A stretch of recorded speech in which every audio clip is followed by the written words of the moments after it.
Hi, everyone. Looks like we are live.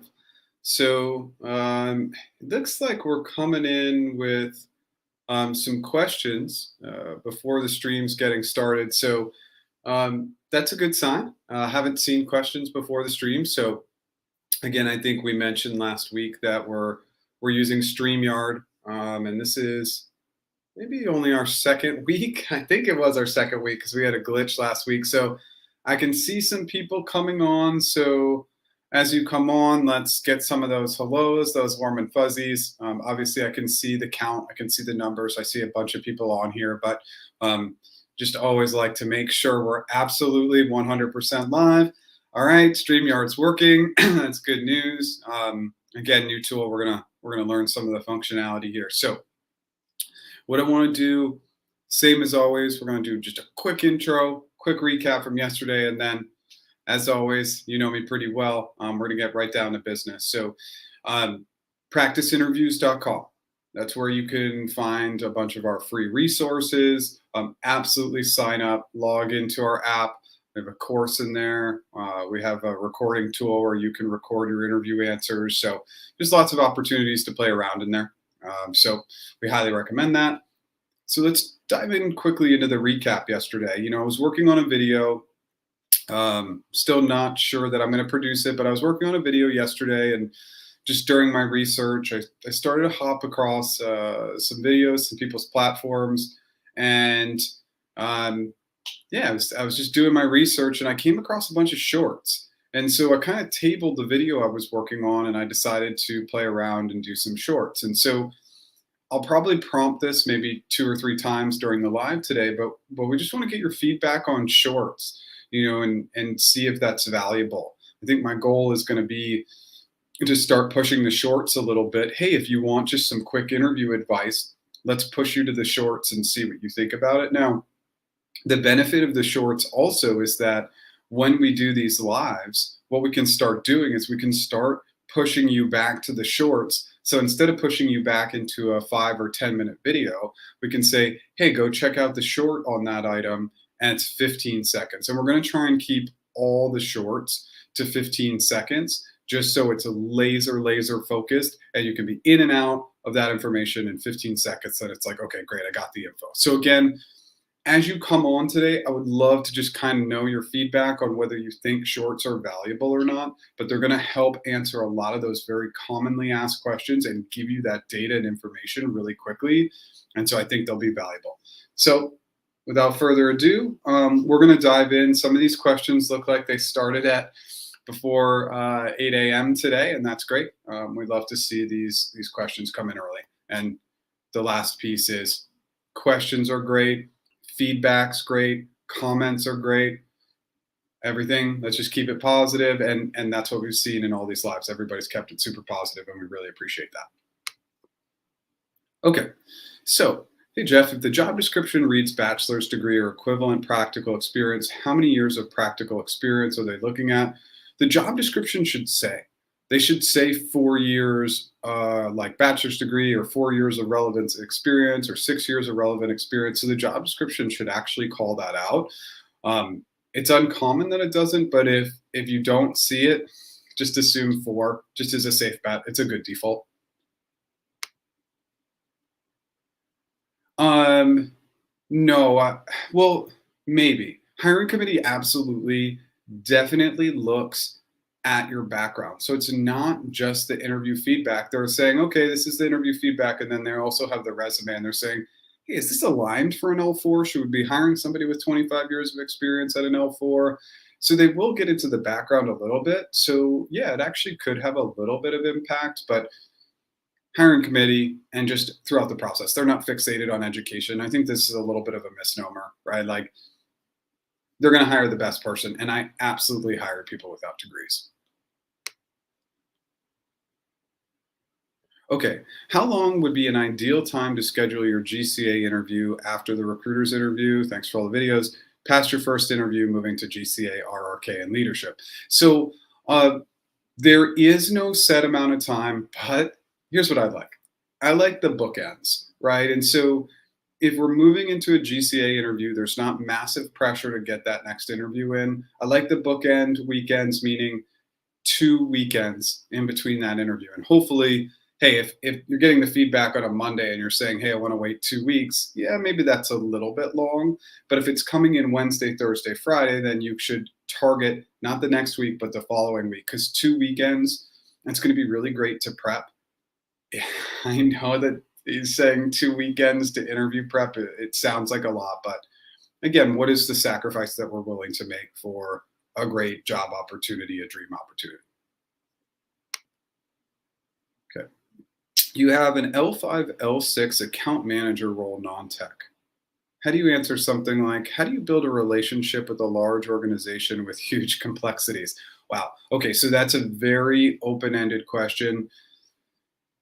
Building a relationship, again, if we're going to build a relationship with anybody, we want to establish whether we've ever worked with them before and or a like competitor. That becomes our use case. That becomes an opportunity to look at past proof of concepts, right? To say, okay, this is what we've done with like people in the past. Have you specifically worked with this industry or type of organization before? Where are they at within whatever journey? So for an account manager role, this account manager role, it could come in on the ad side, it could come in more on the cloud side. So where are they at in their ads journey, their cloud journey? And then this becomes very operational. Like a huge, large organization, huge complexities, we've got to understand their goals and objectives, historical data, et cetera. So this becomes more of a program management framework, but there's also the technical framework. So we can talk to them about things like ease of use, cost, scale, automation, all those items. Then in the solution, you will get laser focused. So if it's an account manager focused in on Google Ads, you are really going to be thinking about how you can drive the business from an ads perspective, look at it from a revenue side, look at it from a branding side, et cetera. So lots of options.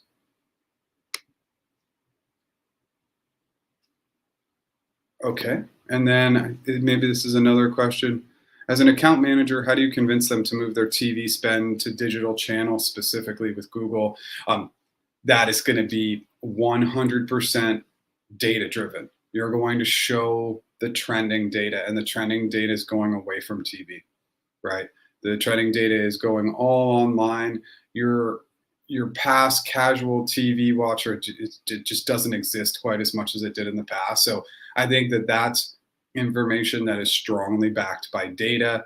And hey, if you're working at as an account manager at Google, like you're going to have plenty of data, you're going to have plenty of use cases to show them. So data-driven company, that's going to be the best way to go about it.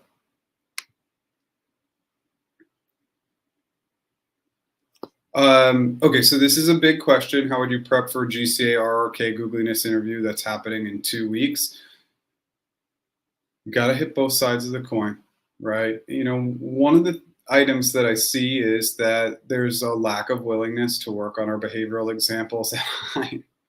I get that is difficult. Yeah, it's really painful. I know when I do any video where I have to go back and I have to craft a behavioral answer, it's hard to do it once. And I would say if you're looking at your behavioral answers, you should be doing them 5 or 10 times. I have a very aggressive preparation and practice strategy, right? I think you should be going over the top because it's pretty hard to be over prepared for these interviews. So on the behavioral side, you just need to put time into your examples and keep tweaking. Then you're going to practice those examples. Practicing on the behavioral side is easier with a less sophisticated audience because was my story clear? Is it clear what I did? Were the results clear? All that stuff. Those are easy follow-up questions to ask. Now, on the open-ended side, go to clarifying questions, go to frameworks, and pre-planning your solutions to an extent. If you know the role you're interviewing for, you're going to have a good feel for what the solutions might sound like. And with go-to clarifying questions and frameworks, that's just the repetition. That's putting in the work. What are the questions that always come up in your current role that are likely to come up in this role? What are the concepts that you like to talk about over and over again? It's painstaking. It's not easy. Practicing for the interviews is hard and can be and feel overwhelming, but those are the recommendations.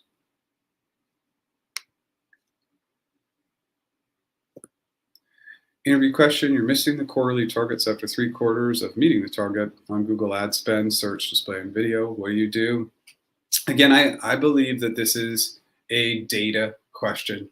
You are going to be looking at the data, you're going to be looking at the trends, and part of this is historical trends, right? Like if you hit it for 3 quarters, but classically Q4 or Q1 is a lower quarter and you're trying to adapt and adjust and make this quarter great, but classically it's always been a low quarter. What is a strategy or strategies you might take to overcome that item?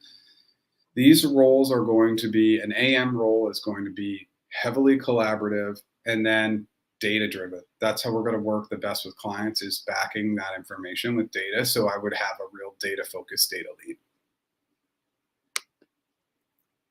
Hey, Mercy, good to see you. Struggling with coming up with clarifying questions that are customer focused. You've missed a target by X. What do you do? What are the tips for this? Okay, you've missed a target by X. This is getting to be almost something that, to anybody who's watching, anybody who's interviewing at Google, this is like 100% question that you need to prepare for. You got to improve from X to Y. You're missing a target by X. There's kind of like been this really thematic. It's been really thematic. Like they're looking at percentages. You're either lower, you have to improve something. So the number one area, and again, this is my personal focus, but we have to be talking about the historical data. Like the historical data is going to be key for success. So we'll start there.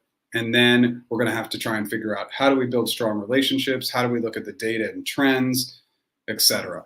But for clarifying questions, you always want to establish history. You want to establish relationships.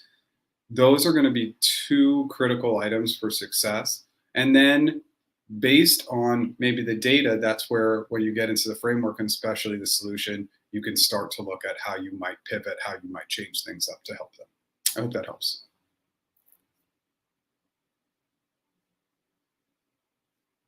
Okay, sorry again on StreamYard. My scrolling is not efficient as it should be. Okay. You cleared your screening round and now you have your first RRK on Tuesday for corporate FSR, that's field sales representative, digital native role at Google Cloud. Okay, awesome. Please suggest how you should pair, what to expect, and also in terms of percentage, how much weightage is given to product knowledge versus sales aptitude. The last question, I think we talked a little bit about this last week, but it's going to be a mix. So if you don't understand the product area, you have to learn it. Sales aptitude is always going to be a critical part of an FSR role. So something I want you to be prepared for. These interviews are tricky. I definitely want you to go into our app. We have a ton of practice questions, but I have seen everything across the board that you would expect in an FSR role, like figuring out data, figuring out challenging clients, how to work with internal stakeholders, to have better systems, processes, etc. But I think I might have mentioned this last week, maybe not, but some of the questions that came through to some of our FSR clients were surprisingly vague. How do you close a deal? How do you win a deal? How do you strategize? Like very vague and open-ended, even more vague and open-ended than I would ask. So just be prepared for something that has a ton of ambiguity and you're going to have to drill down. I hope that helps.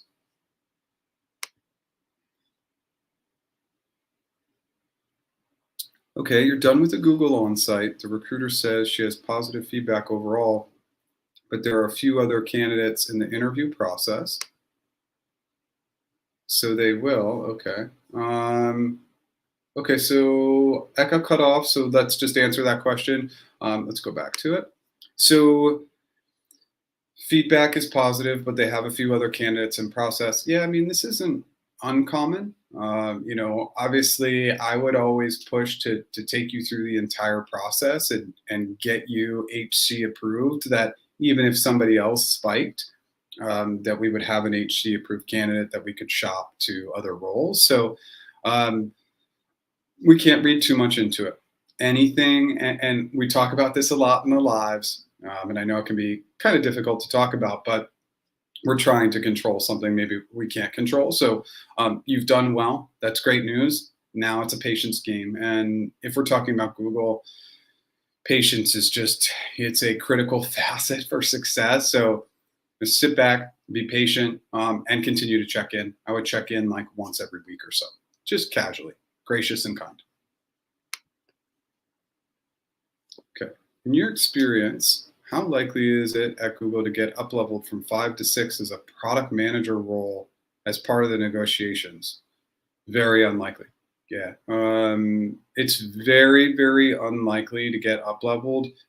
It does happen, but the percentage of time that it happens, it's a very low percent, 1%, 2%, maybe. I just didn't see it happen very often.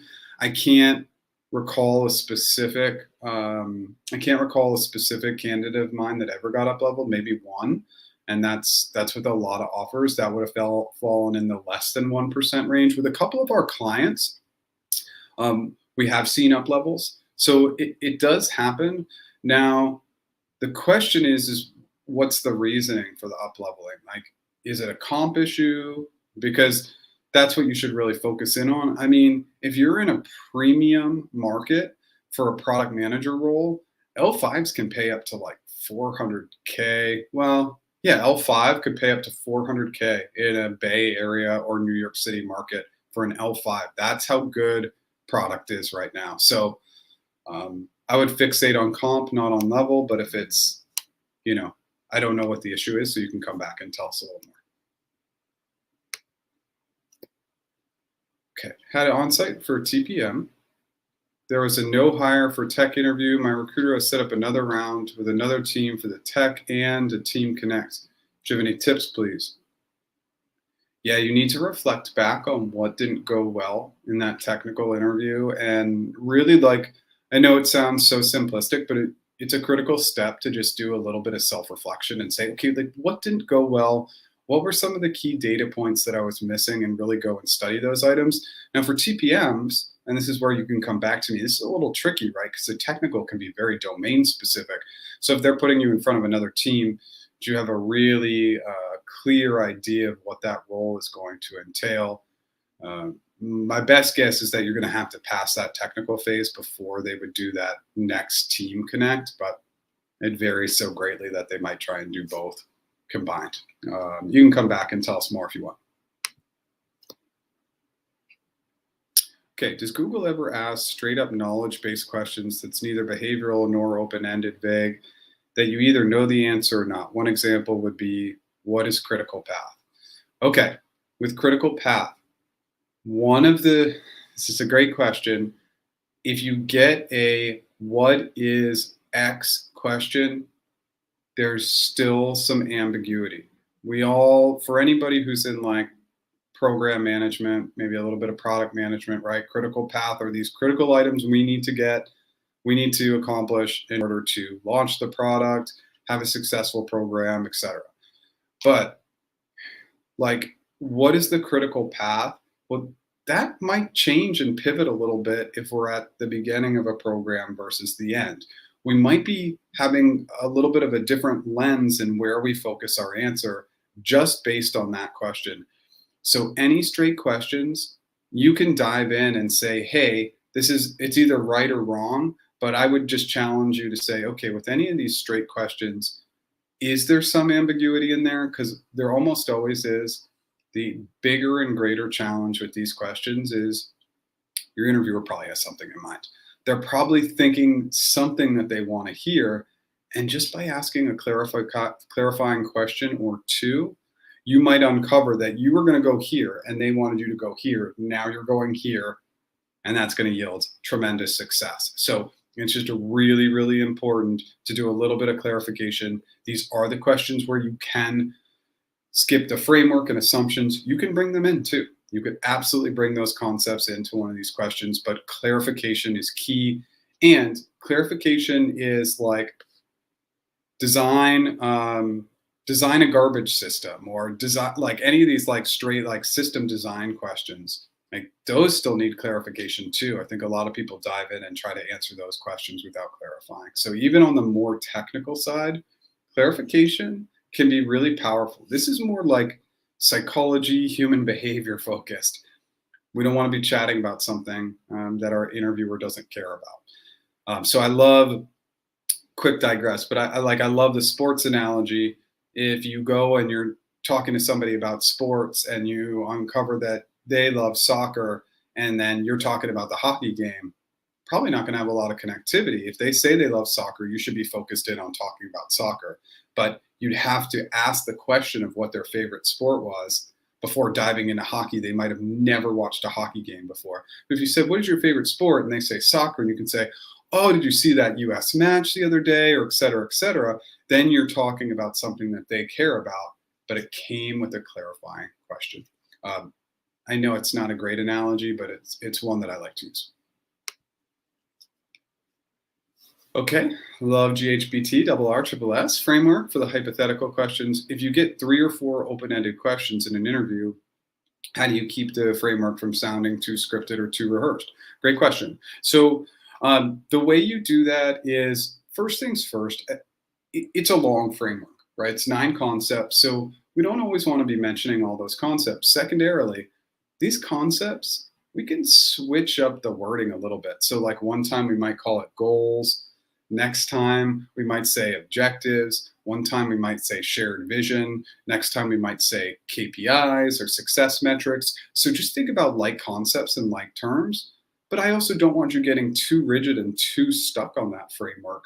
Like, how are we thinking about other things that are more like technical, like scale and automation, or more on the soft skills side, like empathy, listening, psychological safety? You're going to want to switch it up a little bit and not just get really, really rigid on one framework, but pivoting and using different words and introducing and pulling out concepts. Those are going to be 2 ways to have success. Great question.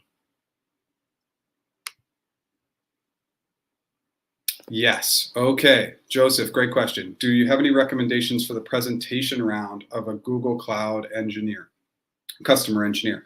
Yeah. So I do a lot of coaching on this presentation. As recently as yesterday, I did this with a client. And so it's got to be something that you've done in the past that has a lot of uniqueness, a lot of complexity, a lot of diversity within that specific initiative, project, program, client facing, whatever it is. And then you have 7 slides, right? So in those 7 slides, less is more on the slides. I want almost no text on the slides. You have to be talking to the slides. And so little bit of text, laser clean in those 7 slides. And then lastly, and most importantly, you have to go and you have to practice it with a lot of people. Because with my client yesterday, when we went through it, instantly, like we were 5 minutes in and I started waving my hand. I said, look, I'm asleep. You're putting me to sleep. So it's very important that it's engaging, that you treat it a little bit more like a facilitation than a presentation, because you can put your audience to sleep. So you got to warm it up. You got to make it interactive, even if they're not answering your questions. Just say, I could focus in on X or Y. Really take it like you're doing more of like an open-ended question. Really pose some questions, see where they want to drill down. And one other piece of advice, I'm not technical. I can talk about technologies because I do it every day. But once we go in that second layer of depth, I'm totally gone. You lose me. And so why is that important?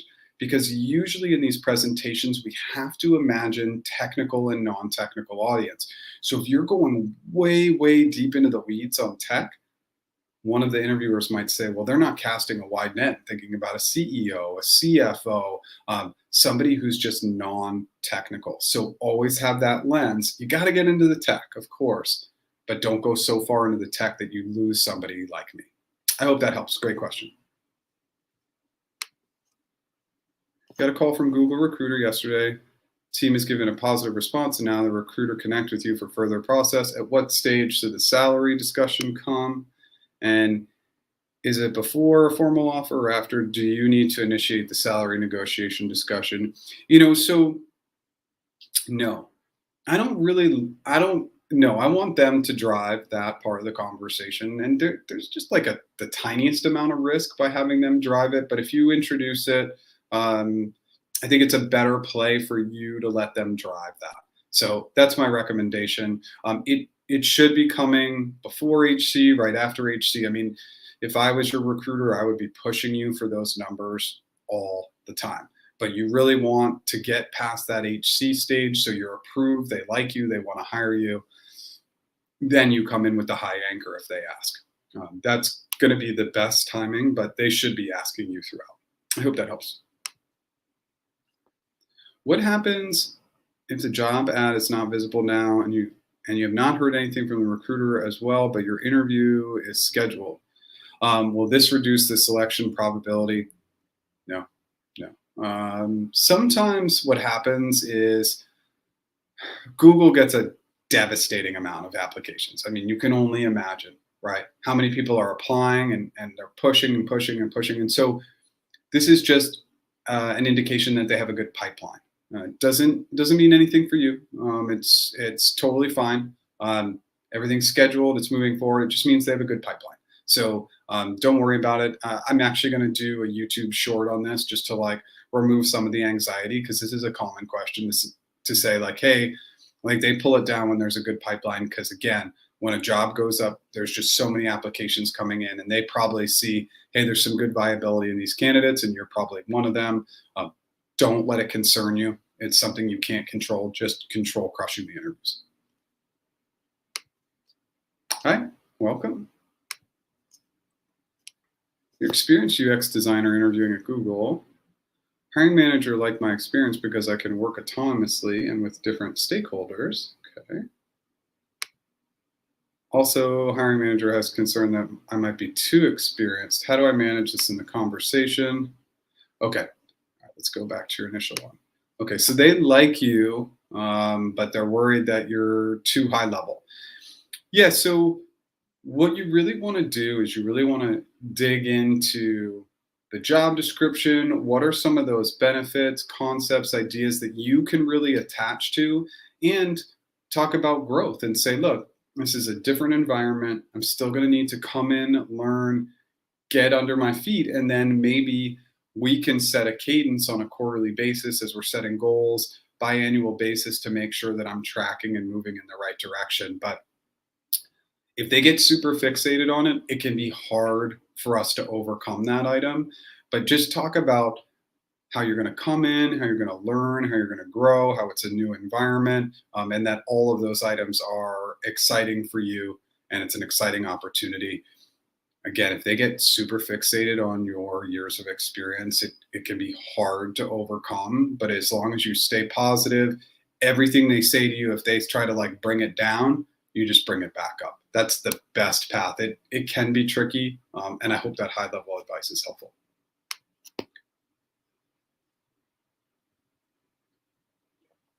Okay, for CFAS, differentiate between the framework part and the solution part, as most of the solution is spelled out or articulated while building the framework. Okay, so when we talk about the framework, the goal of the framework has a couple major goals, right? One is a structural and organizational item, right? We're just staying super organized and we're saying, here's the framework. The framework is also I know my stuff, but the framework should be laser fast. We're talking 20 seconds, 30 seconds. It's boom, boom, boom, boom, boom. Hey, Sue, I think we should focus on boom. What do you think? And so when we come in at that pace, yeah, we're introducing all these concepts, but the biggest challenge I see with the framework is there's all sorts of additional information and context given. That's not the point. The point is to mention the concepts and then build into or drill down into one concept at a time in the solution. So they should be very different. You shouldn't be solutioning in your framework. So differentiate them. If you're If your framework's taking longer than 30 seconds, you're solutioning. You're not really providing a framework. So separate them and then focus in on one concept at a time. Trying to focus in and give a little bit of context on all the framework concepts. What that yields is it usually yields a framework solution answer where you don't really say much of anything. So I hope that helps. Cleared the screening round for Amazon for the interview loop. The recruiter is giving a very high level info, meet with 5 to 7 team members. Yeah, this is pretty common. Okay. How much information should you expect a recruiter to provide you for the Amazon loop? We can cover that question right away. The Amazon loop, it's behavioral. Unless the only question you can ask is, hey, is there going to be any sort of case study question in here? But yeah, it's super, super behavioral. So, and each interviewer, their focus is going to be, 1 to 2 leadership principles, maybe up to 3 principles, but usually it's a couple of principles. And then you'll have that bar raiser, the one who comes in and is like really trying to see if you're a fit for Amazon. But this is pretty common. There's not much to say. You got to have a ton of behavioral answers and you got to make sure they're super, super clean. Okay. 7 years of experience and currently working as a quality engineering manager. Is there a chance for an entry-level product manager in Google without actual experience for somebody with my background? Maybe. All I can tell you is that product is hot. It's really hot. I mean, it's the hottest job in the job market globally that I can tell. It's product and AI and ML engineers. Those are the 2 hottest roles in the market. So if you're coming in without experience, the competition is going to be fierce. So, excuse me, it can just be hard to even open that door. So I don't want to say it's not possible because I believe anything's possible, but just make sure that you are highlighting why you would be a good fit in the product space.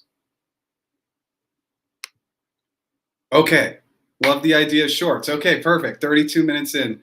Just for anybody out there who's watching right now, just like 2 seconds. If you like the shorts or the concepts of shorts, we're going to be doing 15-second YouTube shorts. I think it's a great way to get some of these quick questions answered, like when can I expect to hear back from my recruiter? How many questions are they going to ask me in an interview? Maybe something on the behavioral side, open-ended side, salary side. That was kind of what I did yesterday. I think it's a great way to get some quick information. If you want to throw in a quick note to say, hey, I hate shorts, they're terrible, I don't like the idea, or hey, we love it, it would be great, because shorts are really 100% driven for the audience. Like in terms of the algorithm, they're not that great. They're very short. There's not going to be a ton of engagement, but I'm just kind of curious what you guys think. Okay, back to business. All right. Yeah, very, very difficult. It has to match what you currently do in your role. Yeah, and so again, I think if you have a referral or a way to stretch in to get into product, sure, like anything is possible. So I don't want to tell you no. Nobody should tell you no about anything, but it will be difficult. You have your Googliness and leadership interview next week and notice the manager has left my LinkedIn profile. Awesome, Dylan. Okay, cool. Good. What does that mean? It means you have an engaged hiring manager. That's a good sign.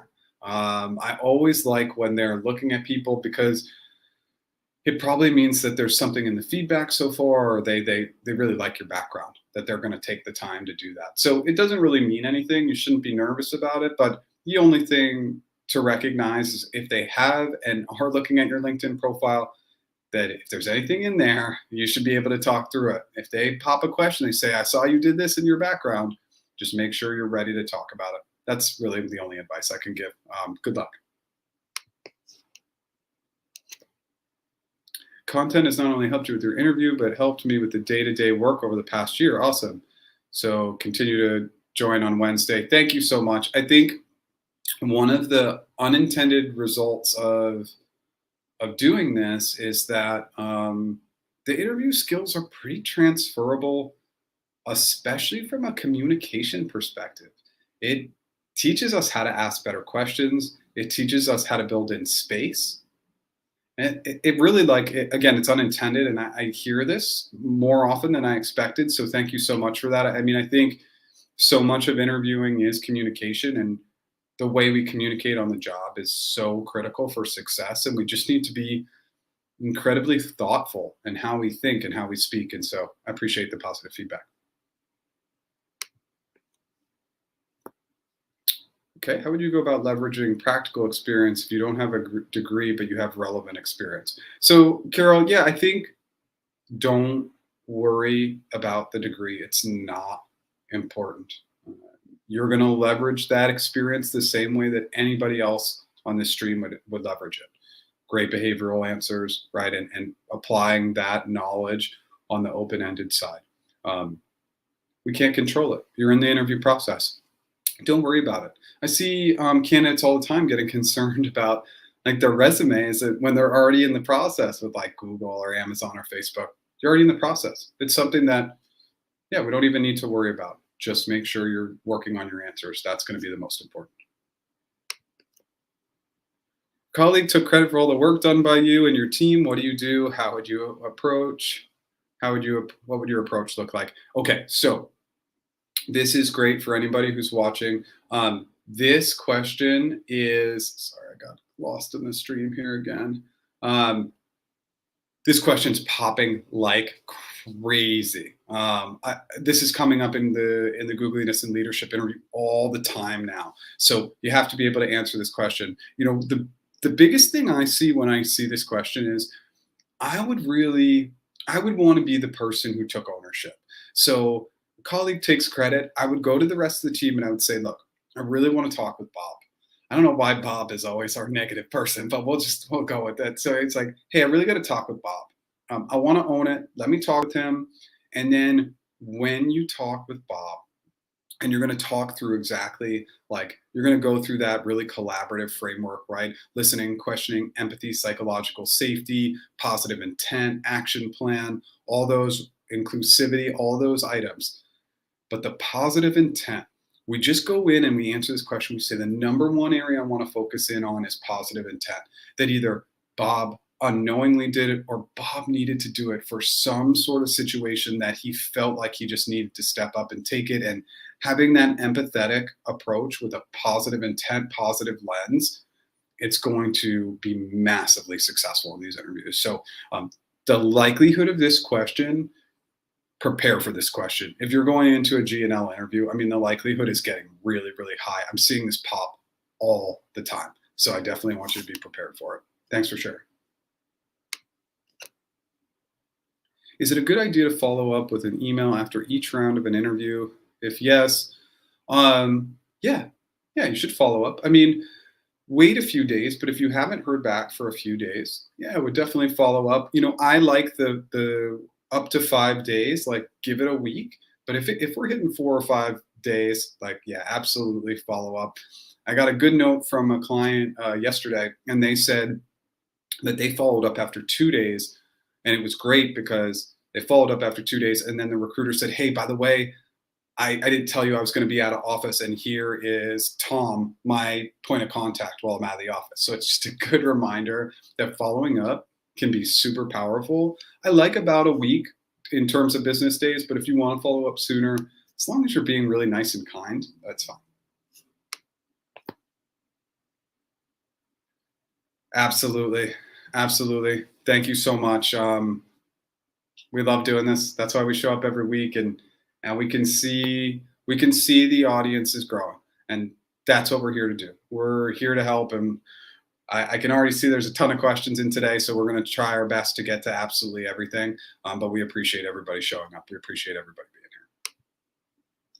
here. When applying to Google's other bet companies, will negative interview performance also lead to a cool down period before one can apply to Google itself? Yeah, so the thing about, and this is any company, not just Google, like if you interview for program manager, data center infrastructure, and you don't get the role, right? If the next job that you apply for, because you have some like hardware experience, let's say in phones and you want to apply for like program manager Android. Now, obviously, these are both within Google, but it really has less to do with like a bet than it has to do with like difference in role. If the roles are pretty different, you could be spinning up a new opportunity, a new interview process pretty quickly. You would just be hoping that those cross-functional ones, like the more overarching, like googliness and leadership and GCA had gone well enough that they'd want to re-trigger it. But it's when you're applying for very similar or like roles that it matters. But if you're applying for one type of role at a bet and another type of role at Google, no, it shouldn't really impact their ability to move forward pretty quickly.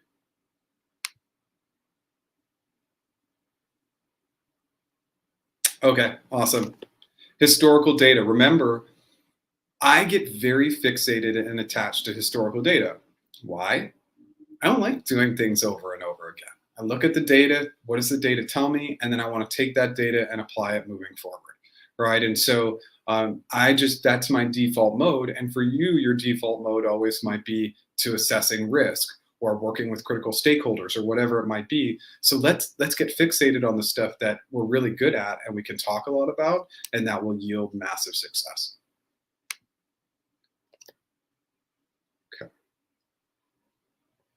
Interesting observation after my final round for a GCP TSE role. In my interviews, I was asked, tell me about yourself. All of them had introduced themselves properly, though. Not sure if my resume was super impressive or my fate was predestined, waiting for the call. Okay, yeah, so I mean, obviously, everyone, I used to recruit for this role. This was the number one role that I hired for in my last year was the TSE role. Pretty on the customer engineering side of things my last year at Google. And so tell me about yourself. We got to be prepared for that question. Just high level, 60 seconds or less. Think in a rule of three and highlight your key skills or strengths, 60 seconds or less. It's a fluff question. You want to get past the fluff and into the weeds. Nobody really cares about the answer to that question. It's just a warm up. Okay. One big question that consisted of many details and 5 to 6 mini questions. Since it's hard to get to everything at once, should I clarify each mini question separately? Okay, yeah, the mini questions, great question. The mini questions, typically the follow-up questions are designated for GCA interviews, not necessarily.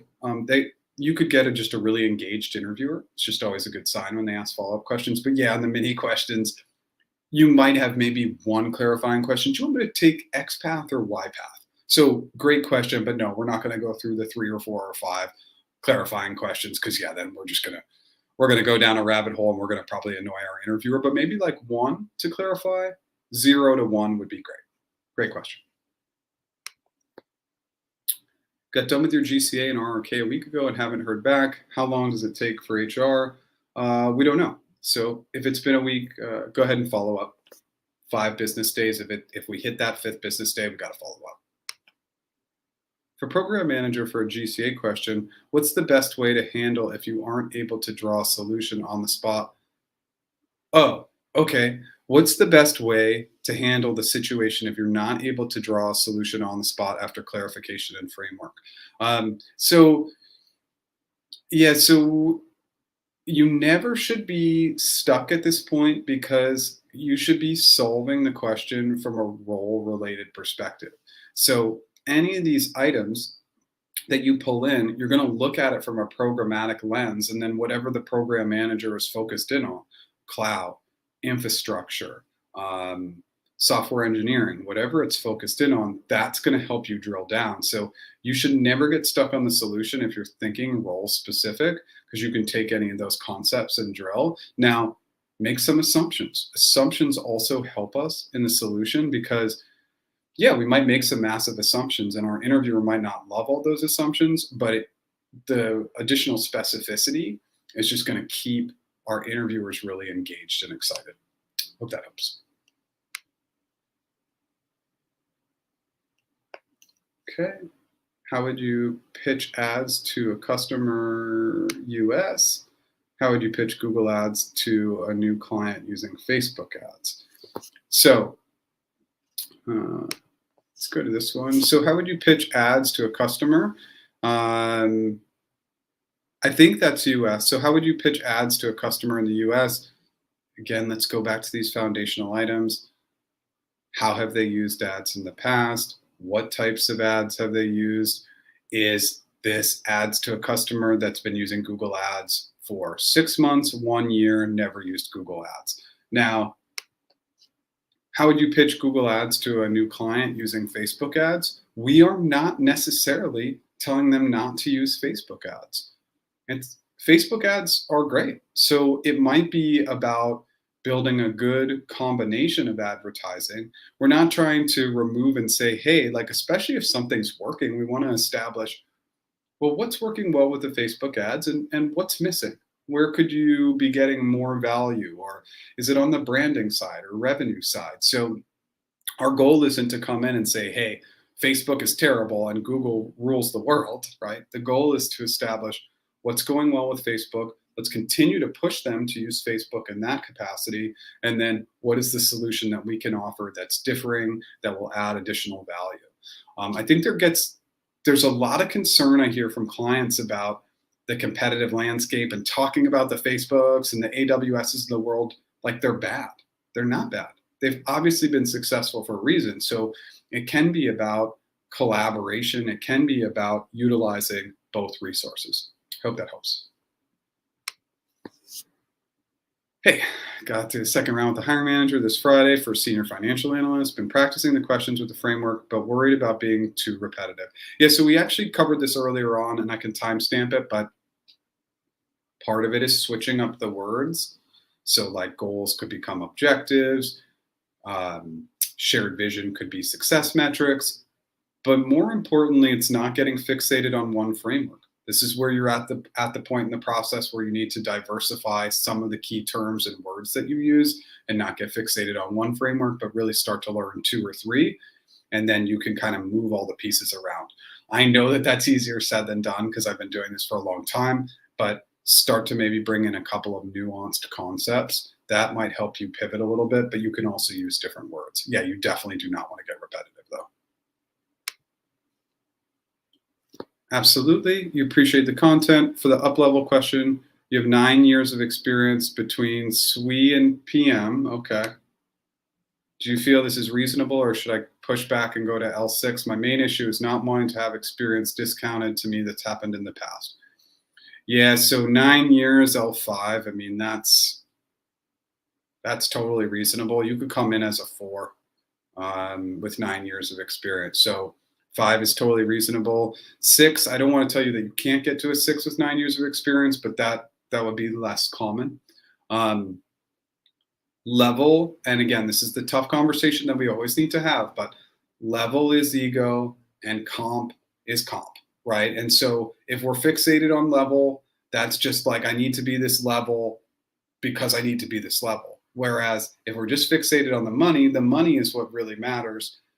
Titles will come and go, levels will come and go. They're going to go up. If you go to one company, they're going to go down if you go to another company. So fixate on comp. Comp's going to be the most important. And hey, like I said, an L5, especially if you're in a premium market, that could pay up to 500 or 400K for an L5 product manager. I mean, the salary ranges are crazy for product managers right now. So you're in a great spot. Again, I don't know what your current earnings are, and so that might not meet your needs, but it's just something to think about. I have, and it's a great story. I had a candidate, an ML SWE candidate at Google in my 4th year at Google. This candidate was awesome. They had the opportunity to work with 2 of the most elite people in the world in their field. And Google was offering L5 and Facebook was offering L6. They went to Facebook for more money or for less money because Facebook was offering them an L6. And L6 at Facebook and L5 at Google, they're not even the same because they're 2 totally, Google's a much, much bigger company. And this person gave up a better opportunity and more money just for level. And that I've always really been stuck and fixated on that. I feel like they were making a huge mistake coming in the door. And so I always need to kind of just address that, like, level and title, it's just an ego play. And so again, what do you see out there in the industry? You see a lot of people calling themselves CEO when they're not a CEO. They don't have a board of executives. They're not running a multi-billion dollar company, but they put the CEO title in there. And again, the question is that the appropriate title? I know I'm segueing, but it's just an important concept that I always want you to be thinking about in your career. Make that money. That's the most important part. What is the best way to benchmark salary compensation prior to negotiation with the hiring company? Well, it depends on the company. I would say that there are some good resources and there's some bad resources. If it's a technology company, especially a premier tech, a FANG company, levels.fyi, hands down your best resource. You just need to be looking at people who are showing their current comp at 0 years. It's 0 / the number, because if we're looking at people who have been at the organization for 10 years and looking at their comp, a lot of funky things could happen in that time. But levels.fyi is going to be the best resource. And then if you just can't find the data and you're going in to negotiate, set a high anchor, go in at 20 to 30% more than you want to make and say, I want to make X. And then you're silent, and then let them bring you down and use that high anchor to your benefit. Sales manager, and you have an interview with Google as an AM, done with the first round interview for the basic RRK and have 2 interviews tomorrow. Please suggest something for a non-tech position. So if you had your RRK, so you're going to have your GCA and Googliness and leadership. So Googliness and leadership, conflict, unethical, major challenges, and then the positive, great strategy, process, mentorship, technology. So look at both sides of the coin. And then on GCA, just remember, if you get a really random question, which you're likely to get, just make it super, super role focused in your answer. That is what is going to yield to massive success. How do you answer the question, when you step into an existing program, how do you know it's being run efficiently? What's the best approach for using the program manager framework? Okay, this is a fantastic question. Like, for anybody who's in program management, product management, anybody stepping into a pretty heavy duty role at a new company, we have no idea. So the best way to get this question answered is communication. And communication is going to be understanding the overall goals and objectives and that historical data component. We've got to foundationally start there and then work with the critical stakeholders and ask them the really tough questions, the really unique questions, and listen. It's really a data gathering exercise because you don't know. You're coming in, you really have no idea of what's happening in this program. So this becomes really an answer about how you communicate and talk with others, and then how you take that information and push things forward. So it can't just be the upfront. Then it has to be more like backloading it with execution, testing, launching, etc.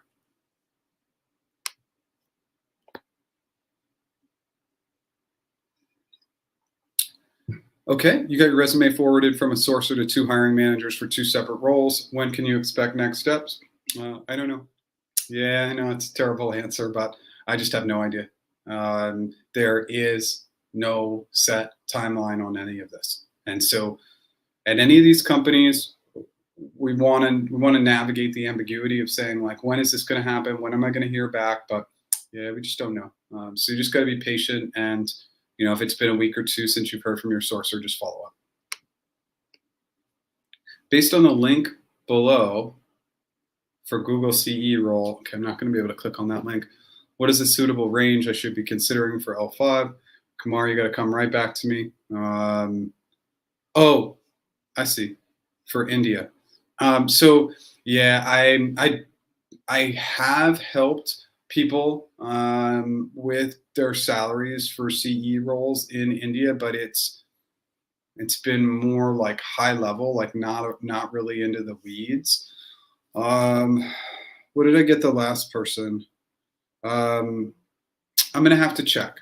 So I take that back. I did work with one negotiation client in India, and I can run those numbers, and I'll throw that in the description for what I was able to get them in that market. It wasn't quite the same role, but it was close enough. So I'll go back and I'll timestamp that and be able to tell you. Is it safe to assume you'll get behavioral questions in a GCA interview? Questions like, tell me about a time when you navigated uncertainty, or tell me about a time when you received negative feedback. Um, the first question, maybe. The second question, probably less likely. What we've seen in 2021 is a significant shift to be asking one behavioral question in GCA interviews, two open-ended, one random, one more role specific, and one behavioral. Again, we can throw all that out. Anything could happen, but we've seen more of a lean towards at least one behavioral question. They tend to be a little bit bigger, like more about a very complex initiative or project, something that's going to be pretty big, where the list of their follow-up questions would be pretty easy to ask. So I would say that those questions might be a tiny bit narrow, but really, of course, expect anything.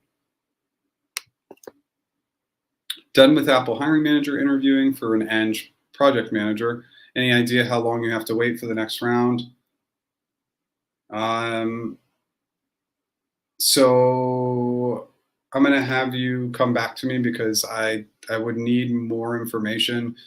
So you've probably just met with the hiring manager for this Eng project manager role, which would mean you'd have probably, knowing Apple, 4 more interviews. You're definitely going to have a little bit more on the technical side, and then obviously a little bit more like on the behavioral side, but maybe you can provide a little bit more information.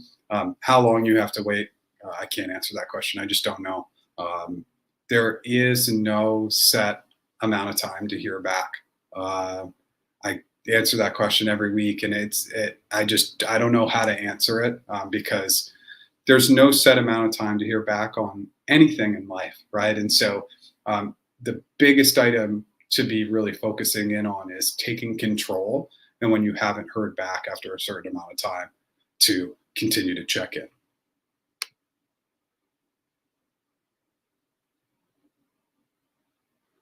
Yeah, so Carol, again, so when a job doesn't mention any education requirements, then there probably aren't any. But again, I'm concerned for you that you're fixated on the education piece and not focusing in on the interview prep. This is an item that I want you to let go. This is kind of what I do as a coach, right? Is to wear my coaching hat, and I'm confused at why you'd be so fixated on education. Clearly, you're a great fit. That's why you are where you're at in the interview process. So I would just say, don't worry about it. Focus in on the interview skills. That's what's going to yield success. Okay, so I get this question a lot too. What's the rejection percentage once you reach hiring committee? It depends, right? It depends on the role. It depends on hiring committee's mood. It depends on Jane's mood. Jane's in a bad mood that day. You might have a bad day too. It's really that simplistic. If we're casting a wide net, 40%. 40% are going to go in straight up. They're probably going to pass. 35 to 40%. But that's not 60% no. That's still probably like a 30%, 20%. We need another interview. We need more data. This interview wasn't good enough. The hiring manager statement of support wasn't strong enough. So yeah, 35 to 40%. But again, this becomes a control item, like just crush the interviews and don't worry about the percentages because that's something you can't control. And good luck. Okay, what are the best questions to ask after an on-site interview? After an on-site interview. Okay, I'm going to have you come back. Do you mean at the end of your interviews during the on-site, or after everything's been completed? What are the best questions to ask? Any idea why we don't open campaign manager roles for the last 2 years, Jeff? You think the pandemic has hit a lot of things? Online businesses are thriving, though, so it's needed more now than ever. I want to say I feel like I've seen campaign manager role, but I'm just obviously maybe not. So yeah, they might have just changed the title of it.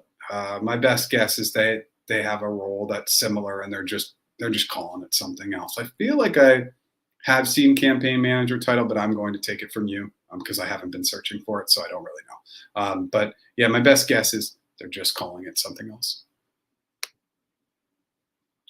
I've heard that the interview questions are system generated at Google. Is that true? Curious if interviewers bring their own questions to the interview for onsite, or if they had no idea what questions to ask. So yeah, I mean, questions are given to interviewers based on role. We can't really say ladder anymore because they removed the ladders, but yeah, it's going to be a little bit more role specific. The questions are created, but here's the thing.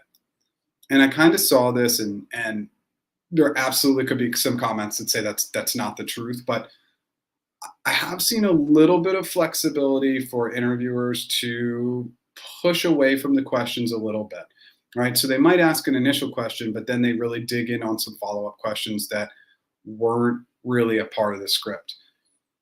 Hiring committee, I saw them not really caring about that much about that. If the interviewer was asking really good questions and took really good notes, they cared more about the quality of the question, the quality of the notes than the actual question that was asked, and said, hey, like, this isn't a question we ask, you can't ask it, because they are changing constantly, and it's not like formalized where Amazon's been asking the same question for years and you can get your hands on that list and then the same questions all the time, over and over and over and over again.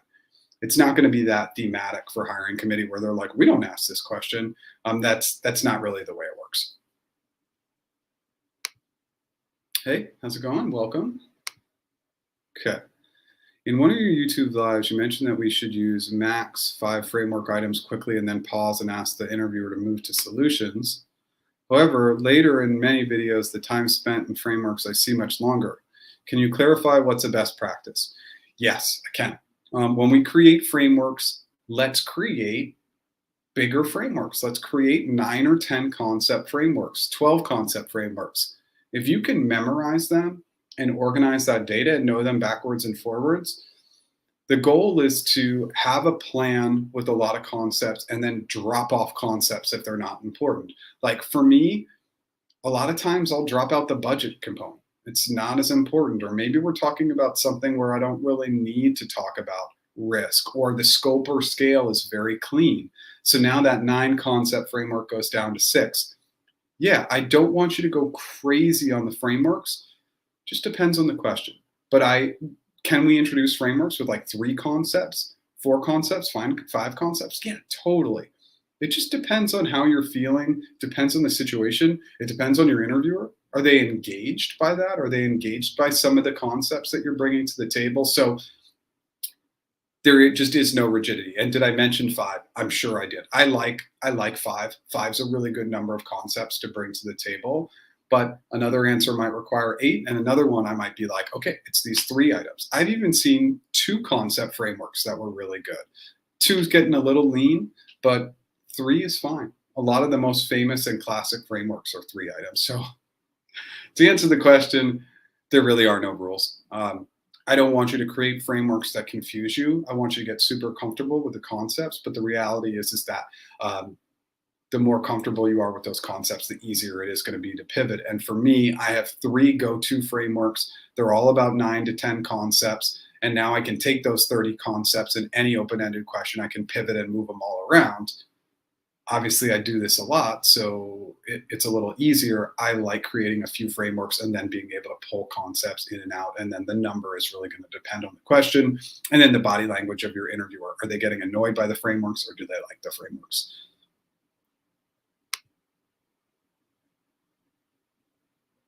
Okay. Thanks, Tina. Good to see you. And thank you so much for helping out with that project that we had. I appreciate you. Wash hands. I don't get that. So you have to tell me what that means. I have no idea. And just because we're an hour in, just to the audience, anybody who's watching really, really quickly, do you find value in YouTube Shorts? I'm going to keep all mine to 15 seconds. So it's like, hey, we get a lot of repetitive questions in here. And if I can just create a short and say, hey, go check out our shorts, I might save you a lot of time instead of sending you to a 5 or 10 minute video.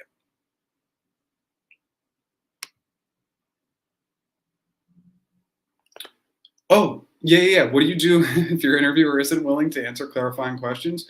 I would expect this more than half the time. They're just going to do this. And yeah, that's fine. Clarifying questions are an introduction of data. You're actually providing information. And because we're doing it in a yes or no or either or fashion, if we've done our clarifying questions right, we've provided maybe like 6 or 7 or 8 data points to show how we think and correlate that data to the question. So even if they don't answer, that's not a negative at all. We're showing thought process. So clarifying questions are always good. And even if they say, hey, I don't like questions, it's fine. We'll just remove the questions and would say, well, I'd be wanting to know about the relationship with them and with the organization, my personal relationship with them, where they're at in their cloud journey, industry, and if they're global or domestic. Yeah, based on those items. And then you can just, even if they won't answer and say they don't like questions, you can still thought process it out. It will always be valuable. Okay, shorts are great. All right, I think we're 3 for 3 on the shorts, so that's making me pretty happy. Okay. Um, TVC at Google, working for the last 8 years. Okay, India, and then moved to the USA. You've cleared all rounds of the interview for full time, now waiting on hiring committee. You've not been promoted in your current organization for the last 8 years, although great review from Googlers. What are my chances of clearing hiring committee? I don't know, but keep us posted. Again, you can't control it, but it sounds like you've done all the things right to have success. So just keep us posted. Come back next week and tell us what happened. And good luck.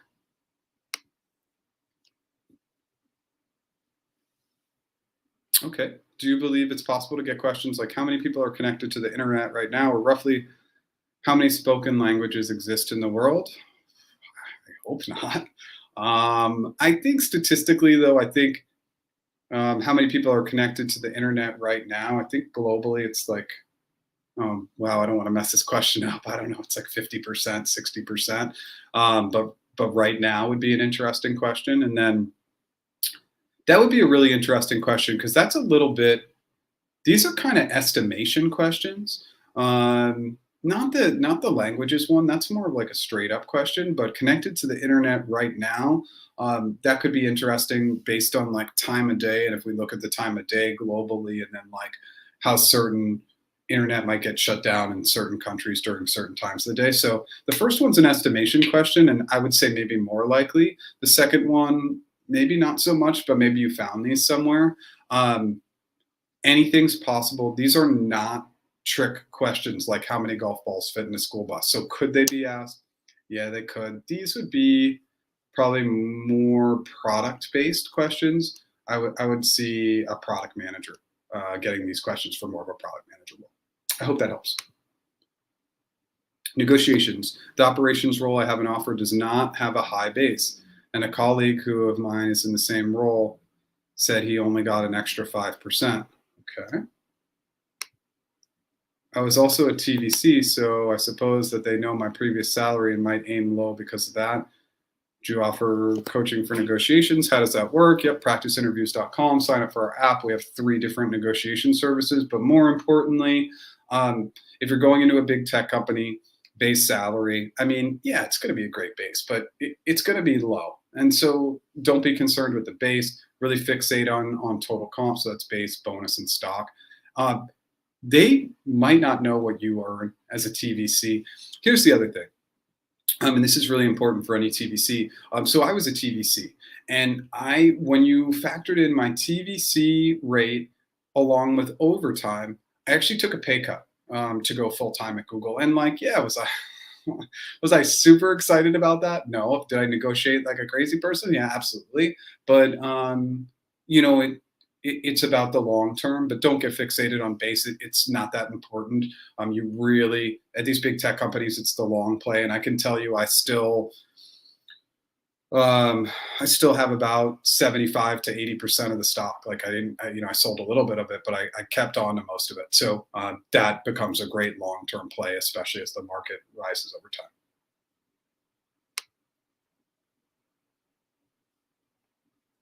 Okay.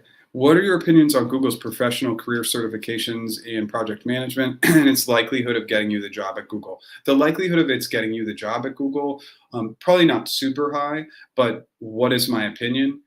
Absolutely. I am a learning fanatic. So certifications, anything you can get, and it's actually has less to do with the certification and more to do with the learning and knowledge. Like just up your learning and knowledge and in as many facets as you can, because the point of these certifications is it's not really about the certification, it's about the information, and then it's about the application of that information in the interviews on the job. So yeah, I love any kind of certifications. Obviously the Google certified ones, if you're going for a job at Google, are great, but it has much less to do with the piece of paper and much more about the learning. I hope that helps.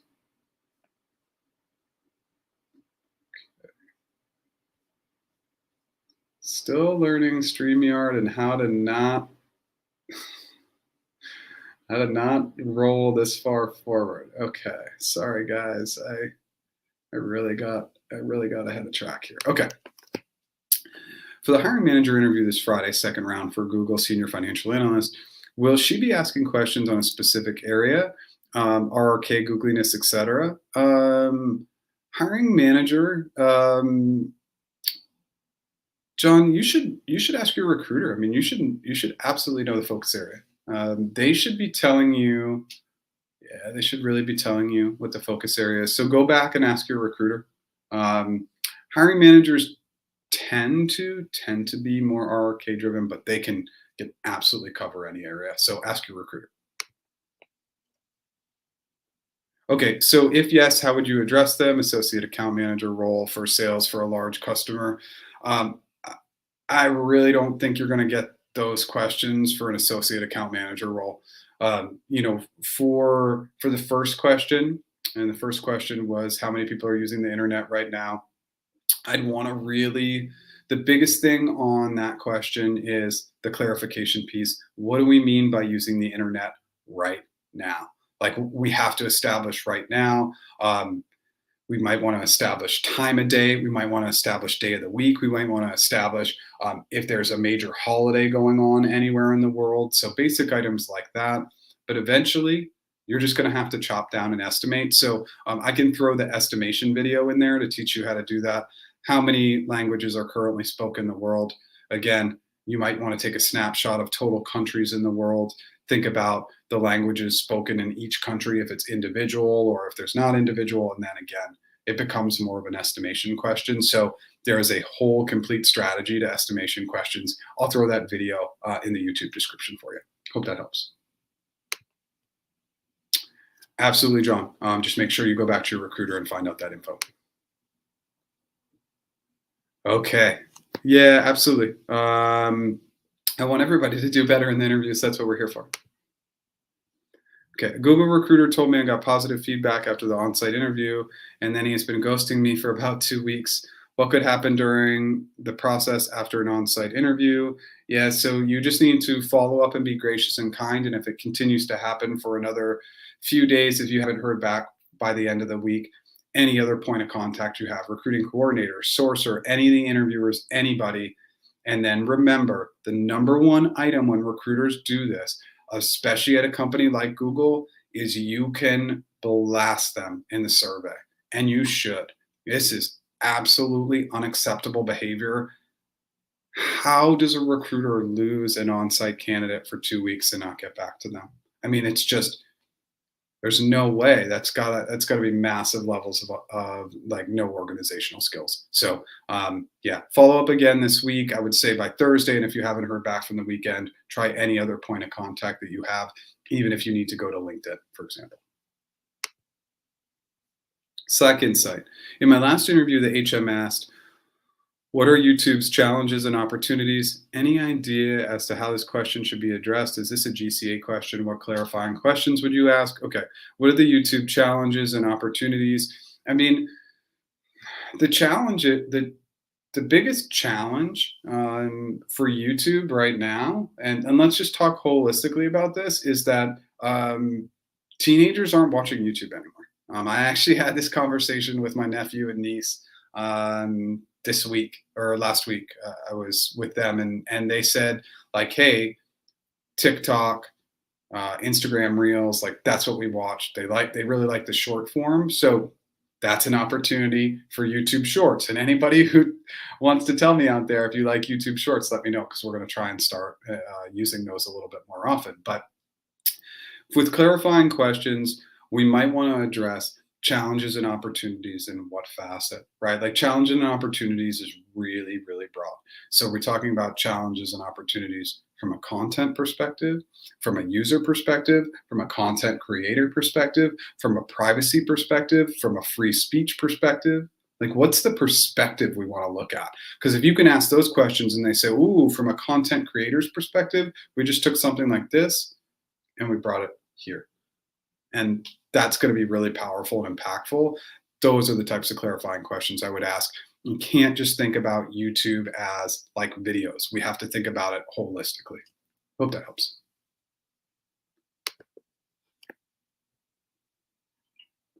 For our case, should we reflect on our work experience and projects or study theory and models in case of people operations specialist roles? Theory and models, that might be like a little aggressive. I mean, absolutely, work experience and projects is going to be critical, and then a little bit on theory, but theory is really just go-to clarifying questions and good frameworks.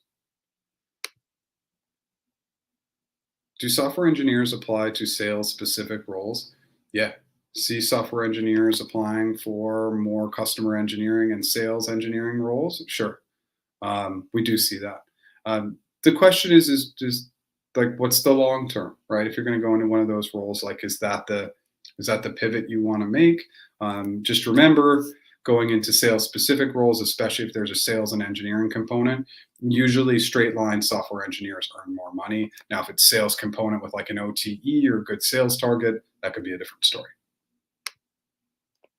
Thanks for the content. You have an interview coming up for a digital marketing apprenticeship. Any tips on what to expect, since this isn't typical role, but it's full-time?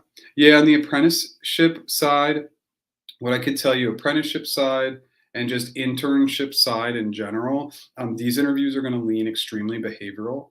So have your great examples prepared and ready to go. You shouldn't get too much in on the open-ended side. So just think about some items you might want to clarify from an apprenticeship perspective, a couple concepts you want to focus in from a framework perspective, but these interviews tend to lean behavioral. Good luck. Thanks for taking the time to answer your question and being real with me about not being fixated on the level for ego reasons. Loves this channel. Yeah, and again, I don't want that to be a negative. I just hear it so much, and it's just like I appreciate that you appreciate what I'm trying to do, because again, like at the end of the day, we do work for passion, excitement, all those good things, but we're trying to earn a paycheck too. And so I really want people to get focused in on the comp, and like the levels and promotions and titles will come over time. Okay, so 4 weeks ago, an Apple recruiter told me that they're extending an offer to me and asked me for numbers. I've been honest during the process. I'm also interviewing with Google, but it's slow. Now the Apple recruiter told me that they won't give any verbal offer until my competing offer is ready, if they extend any. What should I do besides wait? Will the other interview play against me, especially if it's a low ball offer, if there's no offer at all? Can I push somehow for the first to ensure the Apple offer? How should I handle this? Ooh, this is really difficult. So, yeah, they're really kind of playing with you.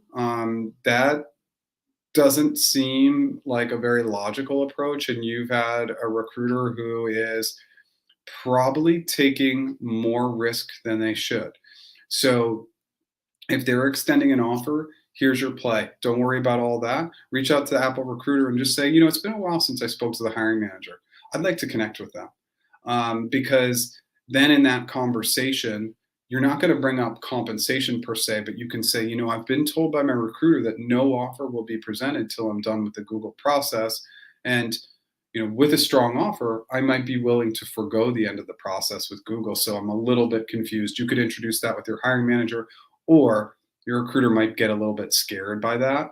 the goal of having a conversation with the hiring manager is just to have a good conversation with them. But if the hiring manager brings it up, or if you need to kind of push it in, to say, hey, like the comp thing's been a challenge, like I'm not being given an offer. So it's tricky. Just make sure that you're communicating, but your recruiter's playing with you a little bit. I have not heard this, that they would not give you an offer until you had a competing. That doesn't make any sense. You can also just say, hey, I'm thinking that I'm not going to go forward with Google, so I'd love to get the offer from you. So you can force their hand and then see what happens. That's a terrible, terrible approach. Sounds like you don't have a good recruiter. Last year, you was a front runner for an LCS role. It's about to get a proposal, according to my friend who referred me, but all the roles froze due to the pandemic. Should I follow up? Yeah, you should definitely follow up. Go write your follow-up person, go to your referral person, just check in. Now is a great time to check in, for sure. Good luck. If HM contacts you for a different role other than the one you applied for, does this imply that you're a better shot for that role? 100%. Yep, you should go after that role. Now remember, I just want you to be excited about that role, right? Just because it's an opportunity, just make sure you're passionate about it, because if you're not, it's probably not the right move, and it will show up in the interview process somehow or some way. How do you answer this question for a TAM role?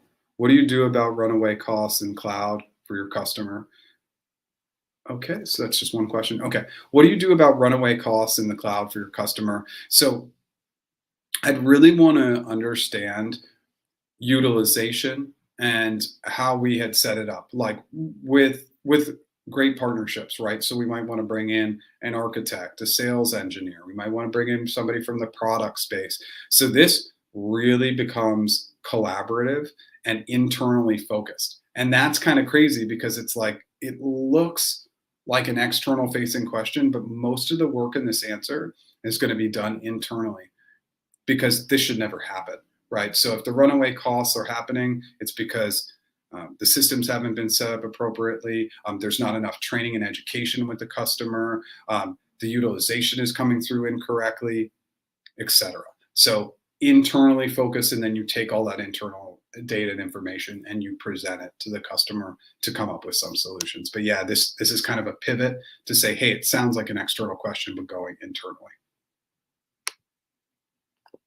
Accepted an offer from Google recently, and my current company countered with a more generous offer. The Google offer is verbal. They will only put an offer letter if I agree. Would it be appropriate to go back to Google and renegotiate, or is this in bad taste? Without any documentation, can you still negotiate? Okay, so it depends on what state you're in. So if you're in one of like the Californias or Massachusetts or any of these states, they will not consider current comp, even if it's current comp that's like a new position within your org or more comp. The question is like, yeah, you can always go back and try to negotiate.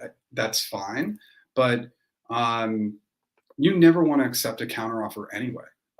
They're only throwing money at you because you're trying to leave. It's a bad company, and well, maybe it's not a bad company, but never, ever, ever accept a counteroffer. 90% of people who accept a counteroffer are gone within 1 year. Is that stat 100% correct? Probably not, but it's something like 90%. It's because there were other reasons that you were leaving, not just comp. So I wouldn't accept a counteroffer. Can you go back? You can. Just be careful with your approach. You're managing a team of 100 engineers and they need to work on 2 apps. How do you go about assigning them? Okay, so you're managing a team of 100 engineers and they need to work on 2 apps. How do you go about assigning them? There's so many clarifying questions that I have for this. First of all, I want to establish my relationship. Have I worked with any of these engineers before? I want to understand their roles. What is the breakdown of the roles of these engineers? Are they all the exact same engineers doing the exact same role, or do they have different skill sets? Are all those 100 engineers located in my same time zone, or are they dispersed globally. So you're going to have to come in and really find out some information. Then you're going to have to find out a little bit more about the app, like what are the goals and objectives of the app? What's the historical data? And then when you solve, because you're managing a team, it's really coming through with a good collaboration plan. And you're probably going to need to bring in some other stakeholders. You can't take this on all by yourself. You're going to have to bring in maybe some flatline leadership management. You're managing 100 engineers, but you're not managing all 100 engineers of those directly. You're going to have to work with some other people in leadership. That's going to be critical. Hey, Jason, how's it going? Everyone definitely asks the tough questions when it comes to navigating the dance that is interviewing. Yeah, absolutely. Gotta ask tough. You gotta ask the questions, right? The questions will help you get focused. Is it much more difficult to find jobs this year because of COVID-19 for accounting and financial? I would say that it's much more difficult to find jobs overall because the competition is fierce for two reasons. One, great people were laid off just due to the economy. And secondarily, people are starting to rethink and reprioritize what they want to do with their lives. And for some of these organizations, especially like a company like Google, that's going to give the 3 and 2, 3 in the office, 2 from home, like creating that remote environment, creating something that's really good for employees. Yeah, it's definitely tougher because of layoffs and because people are reprioritizing what they want to do with their lives. Wanted to, if we just focus on the JD for prep, or should we assume it's going to be deep tech for a TPM role in RRK or GCA? So it's a little bit of both, right? So I do want you to do a deep dive into the role. The more specific it is, the better, because that will help you say, okay, my solution, let's imagine that we're looking at GCP. Let's say it's TPM for cloud, right? Then you can drill down and get into the weeds a little bit more in your solution. I love getting warm and cozy with the JD. I think it's a great idea. If I was interviewing for a job, I would pick through that JD back and forth. We've done a couple videos on this. I can put them in the YouTube description, but yeah, I would spend a ton of time in the JD. That's where I like to get really warm and cozy. Hope that helps. How long after I schedule my on-site interview? How long after I schedule my on-site interview after I pass the phone interview? Up to you. You just also want to understand from the recruiter if there's any timing issues or timing pressures, like you need to get it in sooner rather than later. They should tell you that. 1 to 2 weeks is usually good, not too long of a delay. I want you to stay sharp on your skills and put some timing pressure on yourself.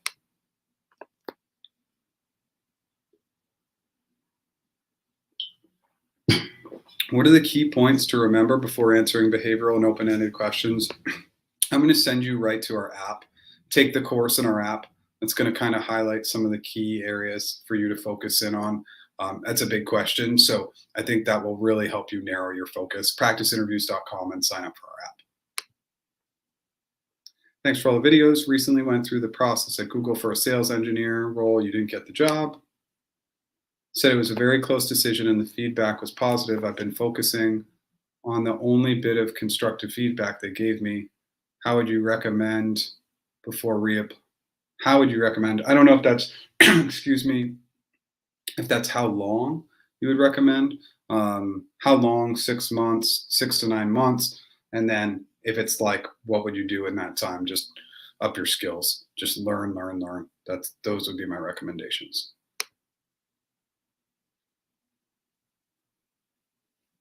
Yeah, so this is an interesting question.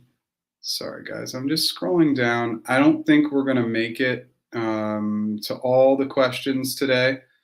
So, yeah, there's still quite a bit left. So if you're hanging on with a question, excuse me, I'm going to start to pick up the pace just a little bit, just because we're hitting that hour and a half mark, and I have some clients coming up today. So we'll see how far we can get. So I'm going to do my best. What I did last time, if we don't get to all the questions, is I'll throw them into a Google Doc and I will answer all of them. And then I'll put that shared doc into the YouTube description. I can tell you I have kind of a shutdown coming up over the next 4 days, so it wouldn't be till early next week. Okay, so how would you answer the question? Competitive company is raising the ad price. What do you plan to do? I had this conversation with a client this week, and the answer is who cares? Right? Like, or great, that's good for us because we're going to keep our ad price exactly the same because we know we're at a good price point. We've done the analytics, we've done the data, we know it's a good price point. We can actually use that as a competitive advantage. The most common question is, Amazon starts charging $5 a month to store photos. What does Google Photos do? Absolutely nothing. We use that as a sales pitch to say like, hey, we're still giving it away for free, right? So with this question, I don't necessarily want you to say who cares, right? But it's just like, is this really impacting us? Or can we use this as an advantage to say, no, we're going to stay the exact same? I hope that helps.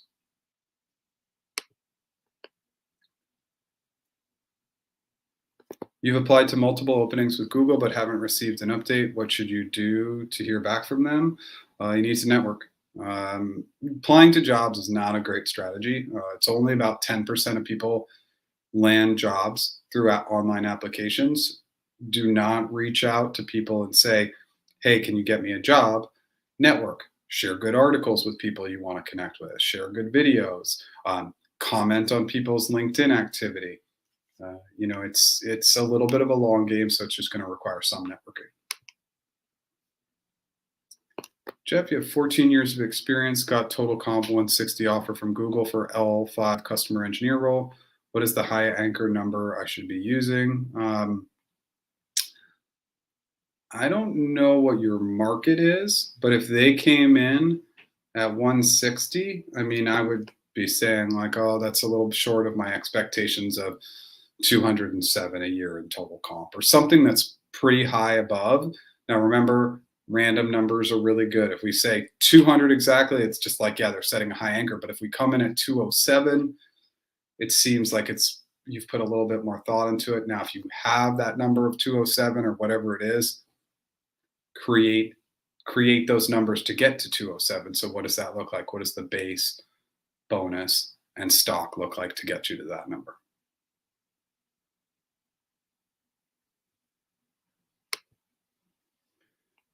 Okay, how to get the best in a salary negotiation. I'm going to keep this short. Set the anchor high and set the anchor after they're interested in hiring you. We have a lot of videos on negotiation, so check them out on our channel. What is the framework for resource conflict questions? Like, how did you handle a teammate with behavioral issues? Yeah, so I can put this into the timestamp in the YouTube description, but this is where it's going to be critical to listening, questioning, empathy, inclusivity, psychological safety, coming up with an action plan. These are all going to be critical items. So I really, really want you to focus in on that more collaborative framework, and you can play around with that quite a bit. But I can timestamp and put that a video in there. Question about Google recruitment in the US for non-US residents. I've been discussing with the HM a role in the UK for almost a year now.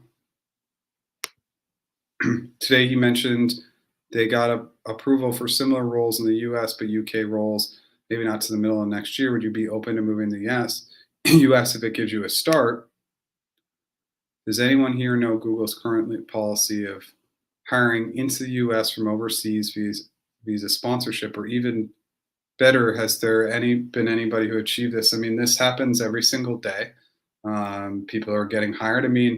It is getting a little tougher, but yeah, this happens all the time. And if your ultimate goal is to be in the UK, that will be a likely option down the road. Hey, Jeff, appropriate time that can be taken after a phone interview to schedule an on-site. Yeah, you're just going to want to talk to your recruiter and see if there's any pressing items or issues that would want you to push it up. But yeah, I'd like a couple weeks. If you want to push it out a few weeks, just make sure that's okay with them. Yeah, absolutely. When do you mention a salary number for expectations or current ones after getting an offer? Or asking because your current company pays quite well. Could you leverage this? Depends on where you're located. Some of the states, Google is no longer considering current compensation at all. It's not even a factor. Now, it doesn't mean you can't use it to push back. You absolutely can use it to push back and say, I don't care, comp's not going to consider it. If you're going to ask me to take a pay decrease, I'm not going to accept your offer. So you can be pretty firm. But yeah, in a lot of places, now in some places, they will consider it, but there are some places like California, Massachusetts, DC, that they're just not considering it anymore. Recently got past what my recruiter called the final round of interviews, my fourth one. My question is, when will I know if I even make it to HC? And should I ask to clarify? The impression seems to be I should just wait for a final decision. It's for an AM role at Google. Yeah, so I mean, you just ask. Just go right back and ask them. Say, hey, what's the deal? Where are we at? Let's not play guessing games. Let's just go in. Let's ask. Let's get our questions answered. Let's ask our recruiter. We're navigating so much ambiguity for no reason. Like we just want to push and say, recruiter, what's happening? What's the timeline? What's going on? So definitely do it, and obviously be a little nicer and kinder than I was right there. The Google recruiter tells you you're good to proceed with an L4 role, but they originally said it was L5. Should you ask or take it if offered the chance for another round of interviews? Yeah, I would take it, go through the process and see what happens.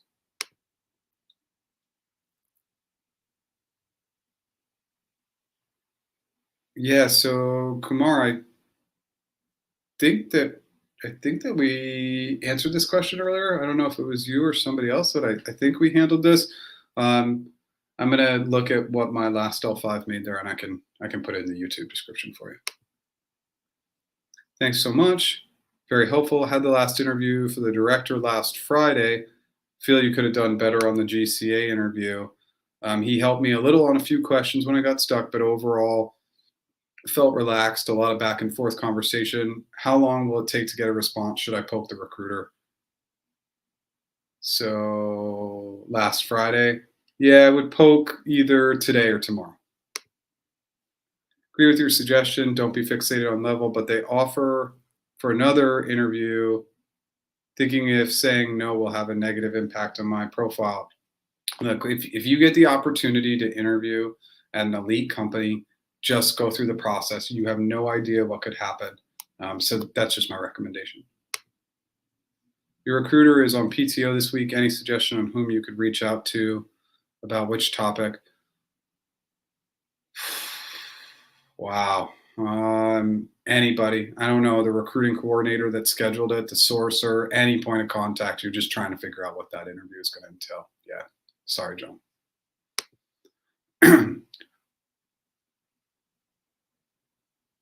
Okay, so this question continues to pop up, and I'll put it in the YouTube description.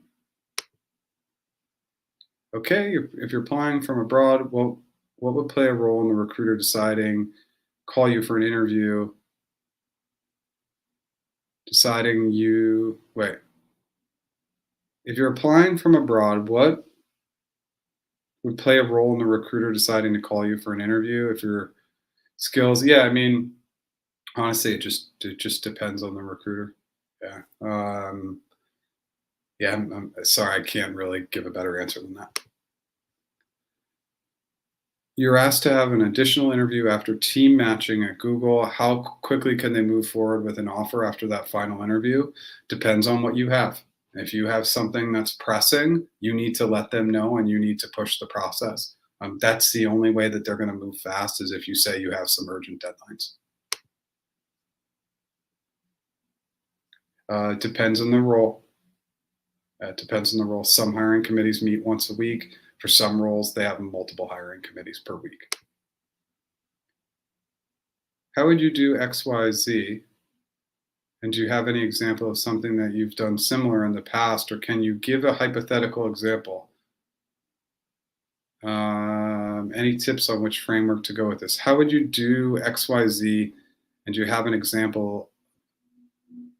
Um, yeah, so I'm not sure what XYZ is in this case if you want to come back. But again, we're severely over time. I'm just trying to get to everything.